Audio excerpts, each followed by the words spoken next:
لا مضل له ومن يضلله فلا هادي له. أشهد أن لا إله إلا الله وحده لا شريك له وأشهد أن محمدا عبده ورسوله لا نبي بعده.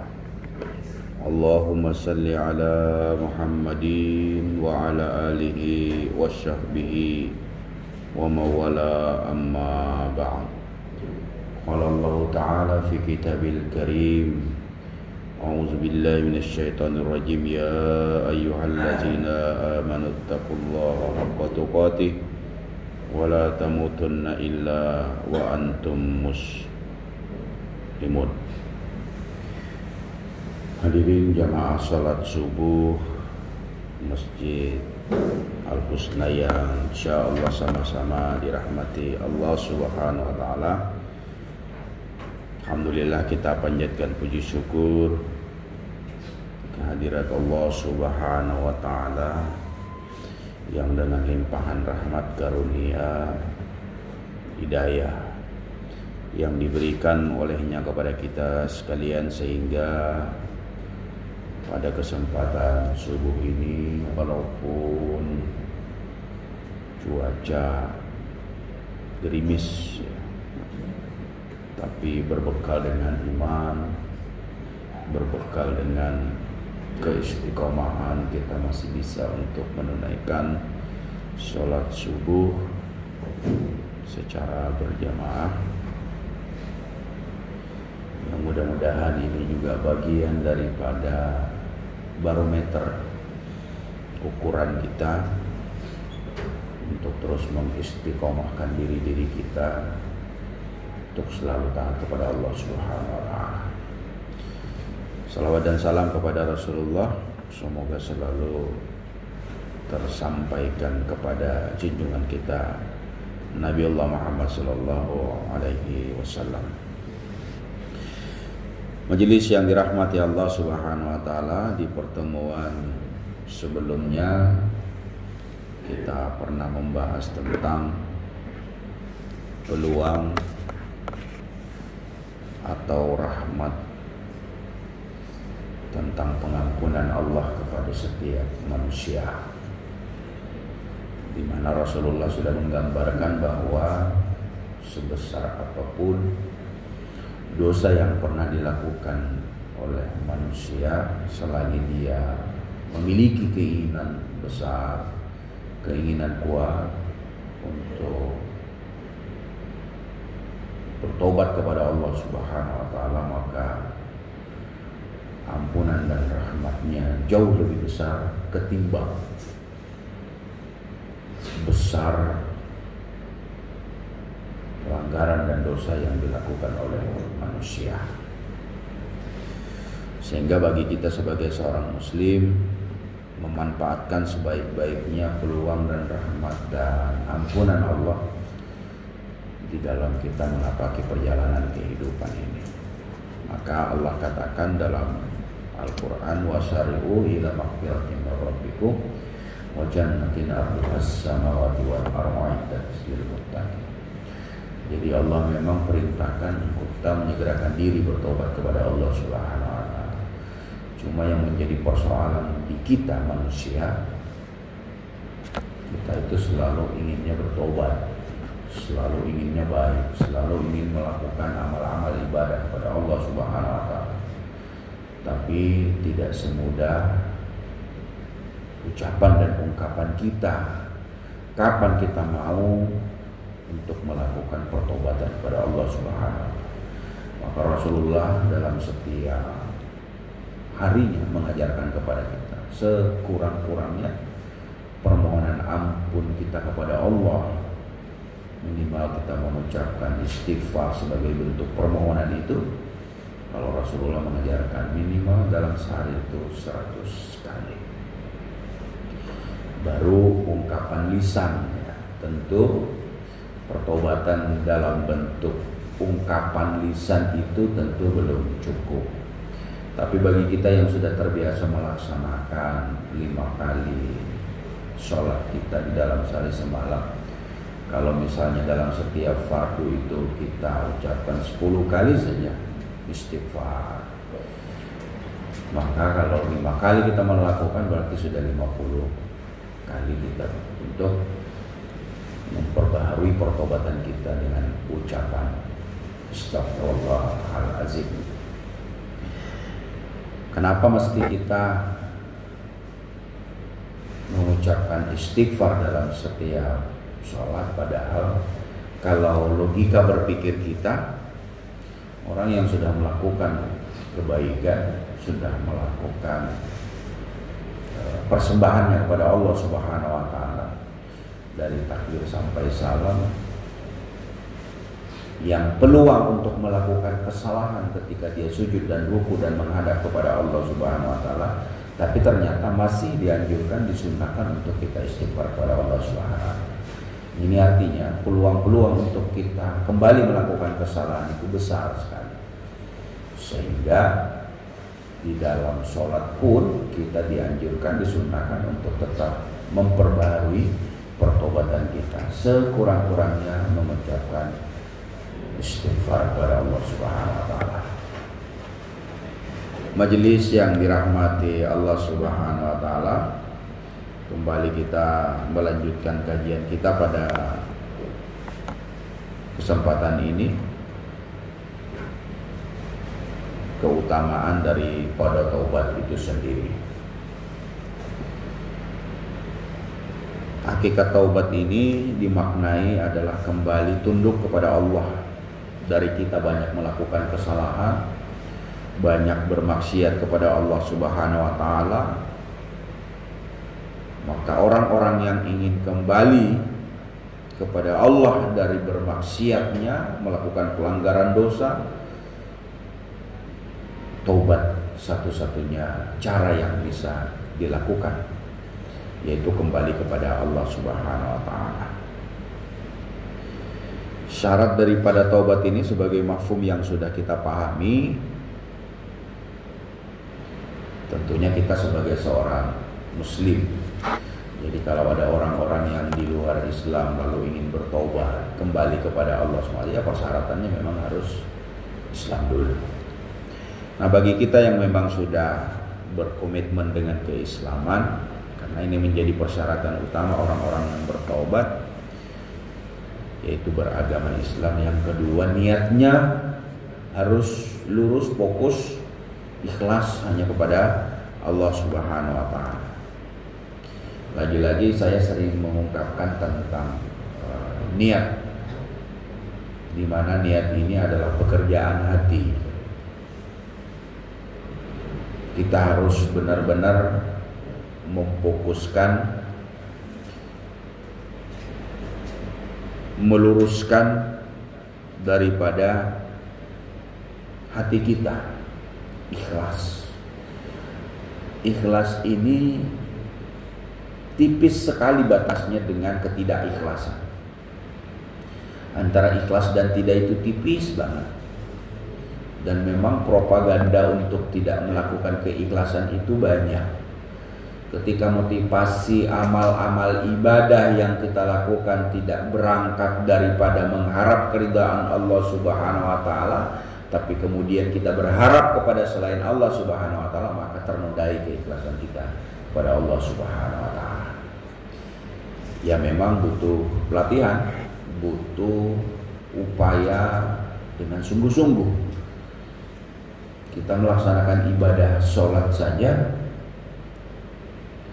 kalau kita tidak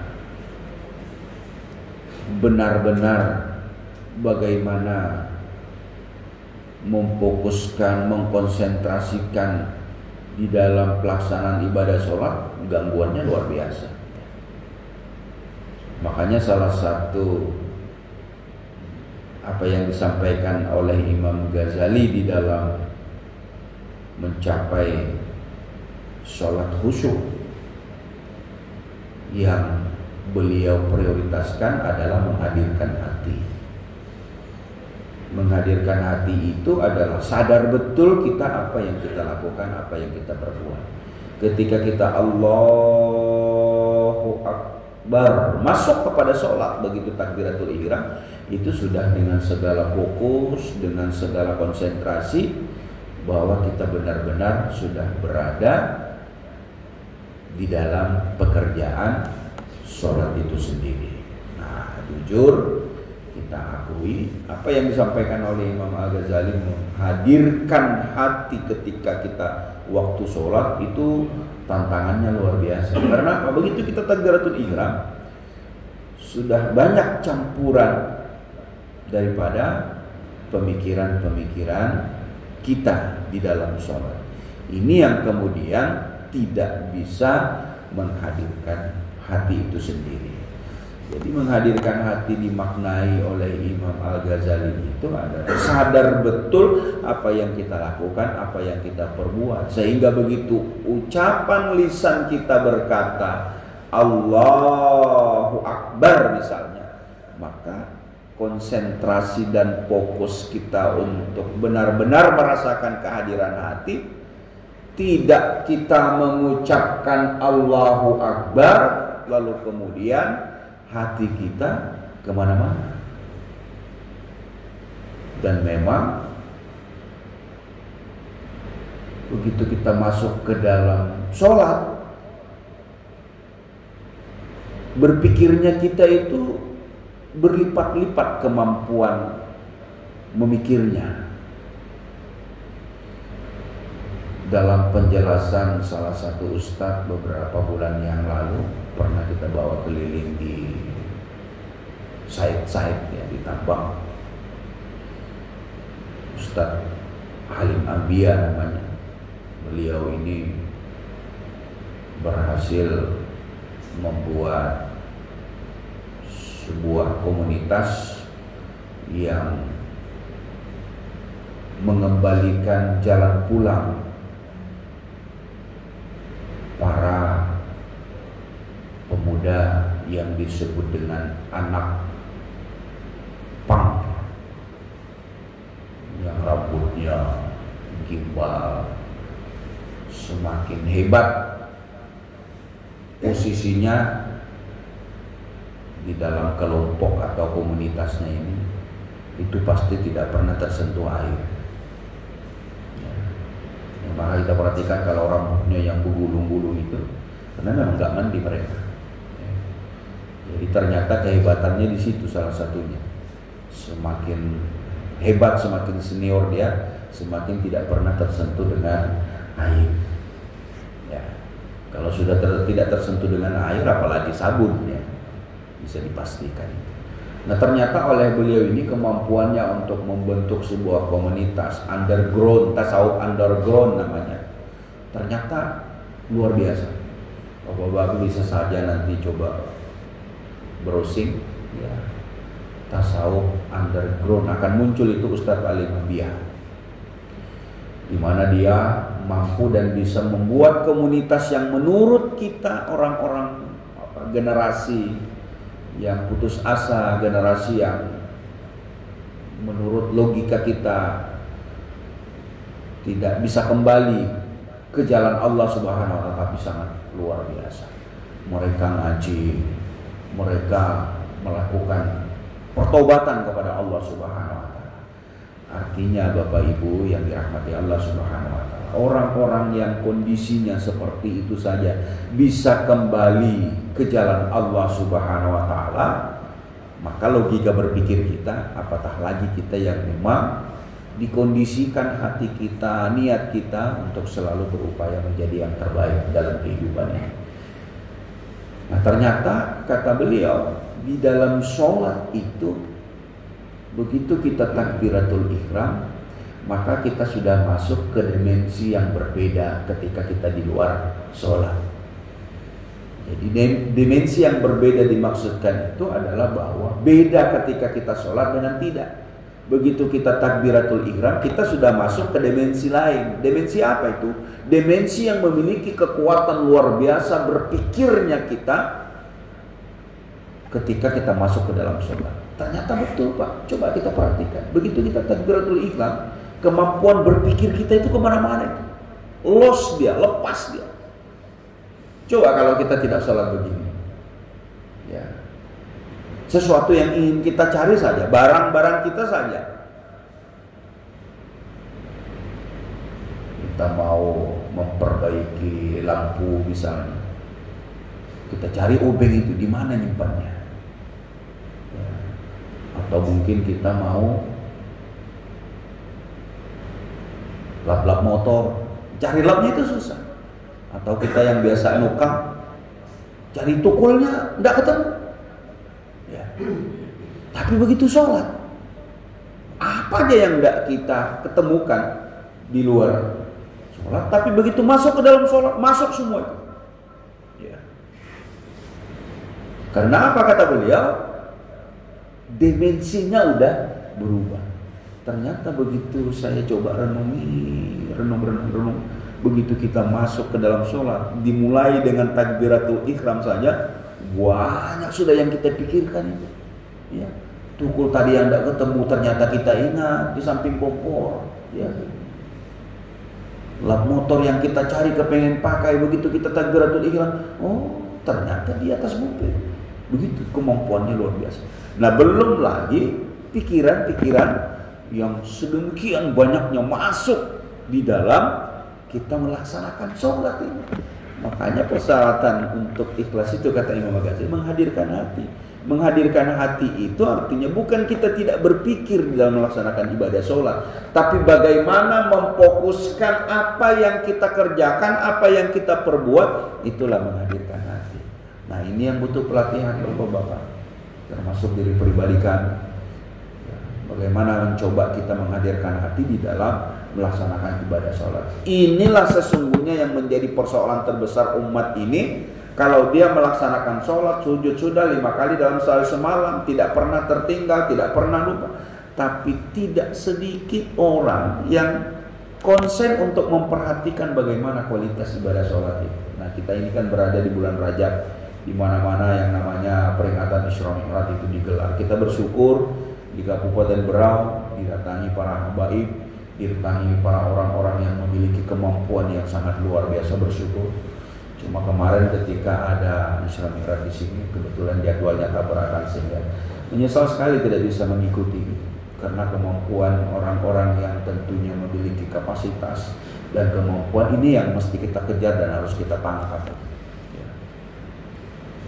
Nah, majelis yang dirahmati Allah Subhanahu wa taala, menghadirkan hati di dalam melaksanakan ibadah sholat kita. Kembali kita kepada pertobatan. Selain fokus hati kita, menghadirkan hati, yaitu ikhlas hanya kepada Allah Subhanahu wa taala. Lalu syarat yang berikutnya harus ada pengakuan.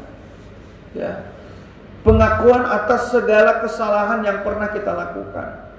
Makanya kalau kita yang terbiasa untuk melaksanakan sholat malam, ya, disitulah tempat kita untuk berkeluh kesah, kesempatan besar bagi kita untuk curhat, menyampaikan apa saja yang menjadi unek-unek kita, sampaikan pada Allah. Tapi dianjurkan kepada kita, belum kita menyampaikan segala sesuatu, apa yang menjadi keinginan-keinginan kita, apa yang menjadi permintaan-permintaan kita, maka yang terlebih dahulu mengutip dari apa yang disampaikan oleh Ustaz tadi Hidayat, buatlah sebuah pengakuan atas segala kesalahan yang pernah kita lakukan. Jadi pertobatan itu bentuk pengakuan. Ya. Maka yang dimaksudkan pengakuan di sini adalah bagaimana kita benar-benar sadar, ya Allah, ya Rabbi, di masa-masa lalu, di masa jahiliyah, di masa saya tidak pernah mengingat-Mu, di mana saya melakukan kesalahan, pelanggaran dosa, semua kita ingat, semua benar-benar kita utarakan. Dan pada saat yang bersamaan kita mengungkapkan rasa kesalahan, pelanggaran dosa, maksiat yang kita tumbuk, maka dalam saat yang bersamaan disitulah ada bentuk pengakuan kita bahwa kita benar-benar melakukan kesalahan itu dan berniat di dalam hati setelah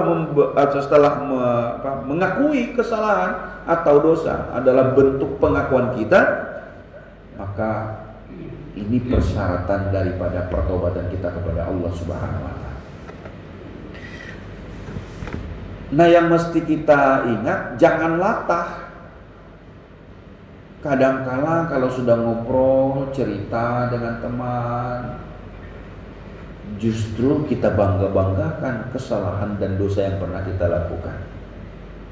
Ya, enggak dibenarkan ini. Pertobatan itu bentuk pengakuan bahwa kita sudah melakukan kesalahan dan pelanggaran dosa. Kita akui dalam artian bahwa ini adalah sebuah penyesalan. Tapi tidak sedikit orang lata dengan segala dosa, pelanggaran dan maksiat yang dia lakukan, tapi dia justru berbangga-bangga dengan temannya. Kalau saya dulu begini, wah sudah. Maka pertobatan yang seperti itu akan sangat sulit diterima oleh Allah. Kenapa? Dia masih membanggakan kesalahan, maksiat dan pelanggaran dosa yang pernah dia lakukan. Jadi jangan pernah membanggakan kesalahan. Justru kita melakukan pengakuan kepada Allah Subhanahu wa taala bahwa itu adalah benar-benar sebuah kesalahan. Majelis yang dirahmati Allah Subhanahu wa taala, lalu yang syarat berikutnya menyesali. Menyesali dosa, menyesali pelanggaran. Maka di dalam doa-doa kita itu yang lebih nyambung kepada Allah ketika kita meminta, yang diawali dengan penyesalan terhadap apa yang sudah pernah kita lakukan kepada Allah Subhanahu wa taala. Lalu selanjutnya persyaratannya adalah selain kita mengakui, lalu kemudian kita menyesalinya dan berupaya, bertekad kuat untuk tidak pernah melakukannya lagi. Jadi kita berupaya untuk meninggalkannya. Majelis yang dirahmati Allah Subhanahu wa taala, Allah Maha Pengampun, Maha Penerima Taubat. Innallahu ghafurur rahim. Ya.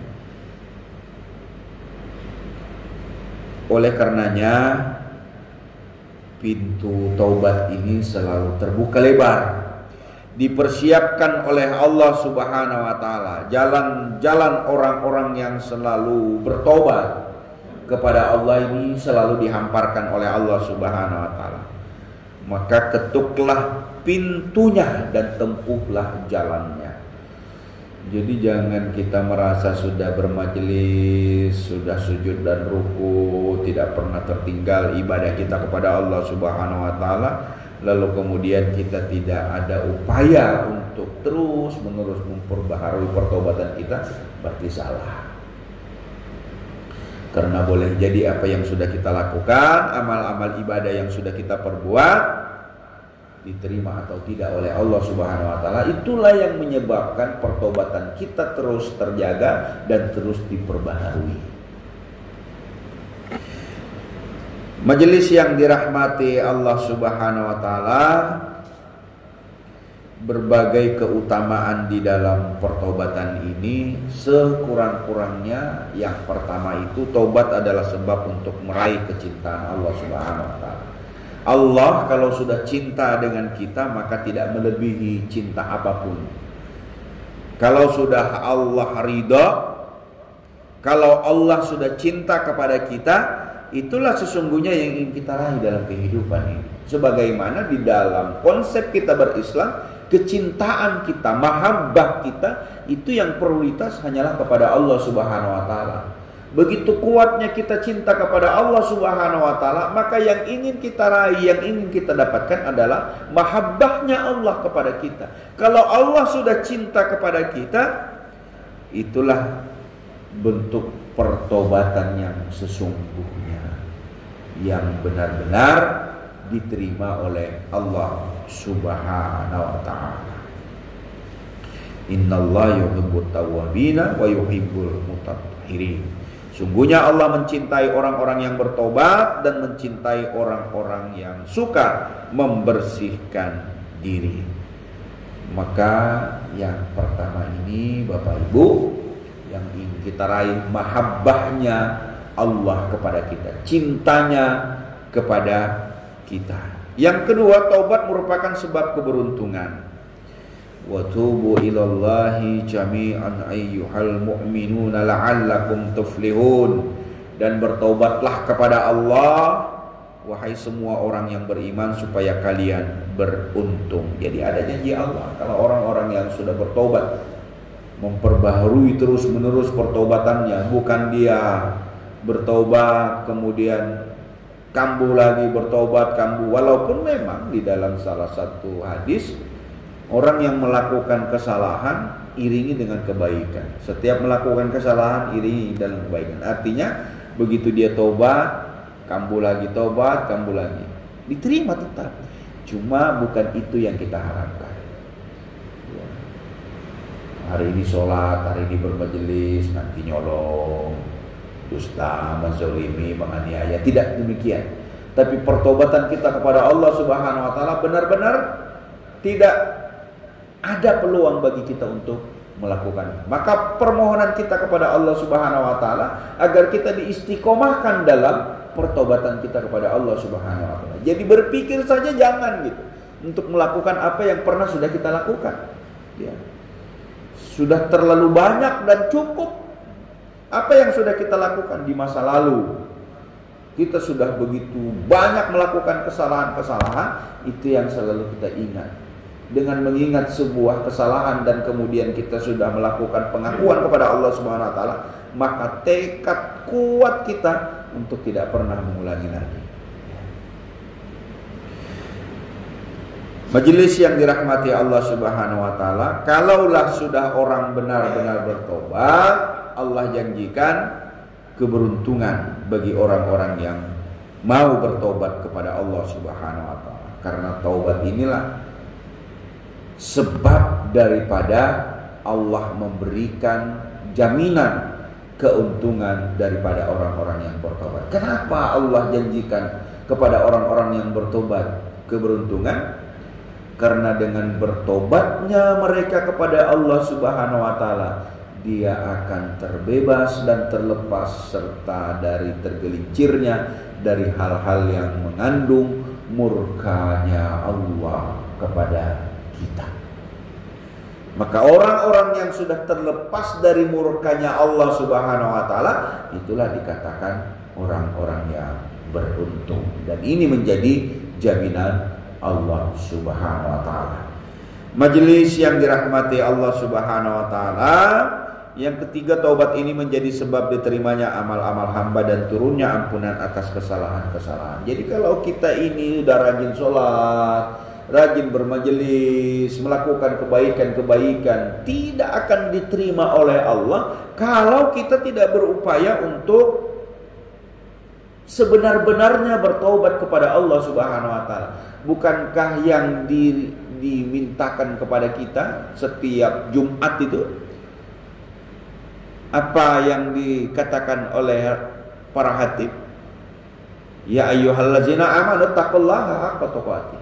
Jadi orang beriman diperintahkan oleh Allah untuk bertakwa. Bertakwanya tidak sekedar bertakwa, tapi sebenar-benar takwa. Artinya tersirat ketika kita sudah melakukan kebaikan, ya sudah, lakukan kebaikan ini secara terus-menerus. Berdoa kepada Allah, istiqomah, jangan pernah lagi kita lengah. Karena yang namanya godaan setan, dia dari depan, dari belakang, dari kiri dan kanan, terus itu membujuk. Makanya di dalam hati kita sendiri ada potensi fujuraha wa taqwa. Maka kecenderungan untuk melakukan kebaikan-kebaikan itu tetap ada. Begitupun sebaliknya, untuk melakukan kecenderungan berbuat salah, berbuat dosa, melakukan pelanggaran, itu peluangnya selalu ada. Majelis yang dirahmati Allah Subhanahu wa taala, yang keempat, taubat ini merupakan sebab masuk surga dan keselamatan dari siksa neraka. Ya, kita berpikirnya ridho Allah saja yang kita harapkan. Allah itu Maha Adil. Ketika orang sudah melakukan kebaikan-kebaikan, melakukan amal-amal saleh, maka ridhonya Allah itu yang kita harapkan. Karena kata Rasulullah, bukan karena amal ibadah kita yang menyebabkan seseorang itu dimasukkan ke dalam surga. Termasuk aku, kata Rasulullah. Artinya apa? Jangan berharap kalau kita melakukan amal-amal ibadah itu lalu kemudian Allah akan memasukkan ke dalam surga. Tetapi yang kita harapkan adalah rahmat dan keridaan Allah Subhanahu wa ta'ala.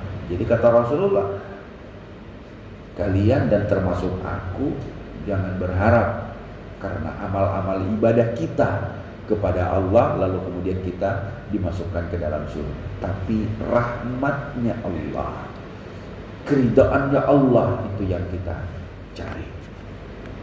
Majelis yang dirahmati Allah Subhanahu wa ta'ala. Lalu yang selanjutnya, taubat adalah sebab mendapatkan ampunan dan rahmat. Dan orang-orang yang mengerjakan dosa kemudian bertobat sesudahnya dan beriman, maka sesungguhnya Tuhanmu benar-benar Maha Pengampun. Ini jelas ya. Yang selanjutnya, taubat merupakan sebab berbagai kejelekan diganti dengan berbagai kebaikan. Yang biasanya melakukan keburukan-keburukan, begitu dia bertobat kepada Allah Subhanahu wa ta'ala, dia akan secara otomatis itu yang namanya melakukan kesalahan-kesalahan dia akan selalu hindari. Kewaraannya itu ditingkatkan, kehati-hatiannya itu betul-betul dia jaga. Berasa di dalam diri kita ya. Berasa di dalam diri kita kalau kita sudah berupaya untuk melakukan kebaikan-kebaikan, maka setiap kesalahan dan peluang untuk kita bisa melakukan kesalahan itu kita jaga. Sehingga kita terhindar. Karena apa? Karena orang-orang yang bertaubat diganti oleh Allah kejelekan itu dengan kebaikan. Dan luar biasanya taubat ini menjadi sebab untuk meraih segala macam kebaikan itu sendiri ya.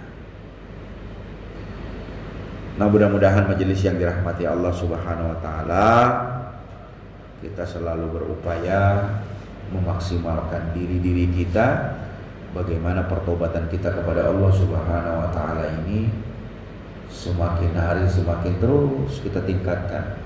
Semakin hari semakin kita berjaga-jaga. Peluang-peluang untuk kita bermaksiat, melakukan kesalahan, pelanggaran itu tetap ada. Jangan kita merasa merdeka, jangan merasa kita bebas, jangan merasa kita sudah aman. Justru orang-orang yang semakin taat kepada Allah Subhanahu wa ta'ala, maka kelasnya juga semakin menaik, semakin meninggi. Ujian-ujian yang diberikan oleh Allah pasti akan juga berbeda dengan kelas di mana ketika kita belum memaksimalkan keimanan dan ketakwaan kita kepada Allah Subhanahu wa ta'ala. Maka ujian-ujian yang diberikan oleh Allah Subhanahu wa ta'ala, begitu lolos tingkatkan, begitu lolos tingkatkan. Ya samalah kita meraih gelar sekolah ya, diuji, maka ujian itu sesuai dengan tingkatannya. Semakin kuat keimanan kita kepada Allah Subhanahu wa ta'ala, semakin taat kita kepada Allah Subhanahu wa ta'ala, bukan semakin kita bebas dari yang namanya godaan. Semakin kuat pula yang namanya ujian dan cobaan yang didatangkan daripada Allah Subhanahu wa ta'ala. Maka permohonan kita kepada Allah apa? Jangan ya Rabb engkau turunkan atau berikan ujian di luar kemampuan kita. Dan Allah sudah menjelaskan kepada kita bahwa tidak ada ujian, tidak ada beban yang di luar kemampuan kita. La yukallifullahu nafsan illa wus'aha laha ma kasabat.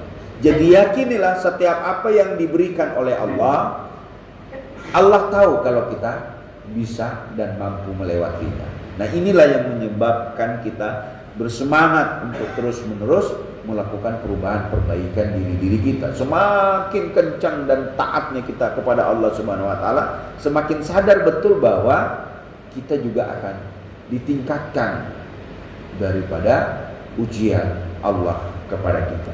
Dengan kehati-hatian bahwa Allah akan menguji kita jauh lebih besar dibanding dengan yang sebelumnya, maka kita sudah siap siaga untuk berhati-hati dalam setiap langkah mengiringi ketaatan kita kepada Allah Subhanahu wa ta'ala. Di baliknya itu ada ujian yang diberikan, pasti diberikan oleh Allah kepada kita. Bapak Ibu yang dirahmati Allah Subhanahu wa ta'ala,